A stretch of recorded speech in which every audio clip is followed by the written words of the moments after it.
Nearly every watch collection has that one watch that gets more wrist time than almost all the other watches combined. For me, that watch is the Seiko SPB143.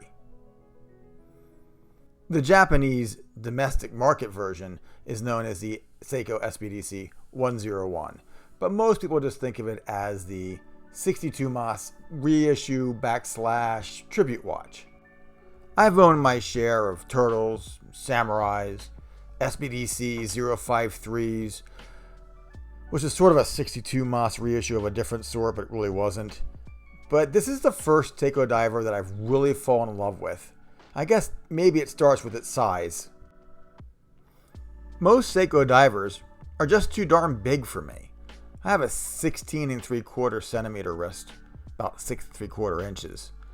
And while this is not a small watch, measuring at 40.6 millimeters in diameter and a lug-to-lug of 47.5, but with that solid center link extending to 53 and a thickness of 13.7, it's not little, but it's still smaller than a lot of the rest of them. I guess most importantly, it just doesn't fit like a large watch. It fits well on my wrist, and even though it is, again, 13.7 millimeters thick, it'll fit comfortably under a cuff. And with the colorway of the stainless steel black bezel combined with this beautiful anthracite gray, sometimes looking almost taupe dial, this is the most versatile watch in my collection. I would go so far as to say that this watch is the core of my collection, and the only watch currently in my collection that I would keep as my single watch if I had a single watch collection. Versatility is one of the most important attributes in a watch. There's not that many watches, especially divers, that you can wear to the beach and then turn around and wear a pair of jeans with friends, beating around the house, doing chores, and then go out to a nice dinner wearing a jacket, and it still looks good. I would wear this watch to a wedding. Maybe not necessarily a funeral. I'm a bit of a stickler for the rules. Black cap toe Oxfords and a dress watch for a funeral. But this watch is very versatile. Maybe the second most versatile diver I know of. I guess the Submariner is the most. You can wear a Submariner with black tie. But short of that, this watch can be paired with almost any situation and any combination of clothing. So I guess the $69 question, or maybe more to the point, the $1,170 question, because that's how much this watch costs, is it worth the money? It's a diver first and foremost. It's got a diver's lume. It's not the strongest lume I've ever seen, but it's still Seiko Lume bright. It's still pretty darn good. It has a 120 click rotating bezel, and it's pretty good. It's better than most of the other Seikos I've had. It's pretty smooth and doesn't have a lot of play in it. The bracelet is solid. It's definitely a step up from, say, a Samurai or the SBDC 051, 053, 055. They never really came up with a good nickname for those. I had a couple of them, and I ended up selling them because they were a little oversized, and I didn't like the handset. But I love this handset. I mean, that dial is gorgeous. It does have a diver's extension. You can see that right here. And I mean, it's a watch that has legitimate utility, but it still has that throwback style that's a tribute to a watch from the 1960s.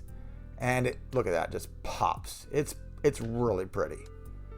Again, what makes it worth nearly $1,200? Well, for starters, you get an upgraded movement, the 6R35, 70-hour power reserve. And even though the tolerances for the accuracy of the watch are like -15 and +25, this example I have right here is running at +2.5 to 3 seconds a day. And I haven't had any drift, and I've had it for a couple months now. The finishing on the case of the watch is excellent.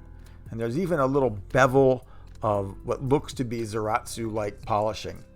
And it's just across the board, from the case to the dial, to the movement, to the bracelet. It's just a cut above pretty much every other Seiko diver under $1,000 that I've seen.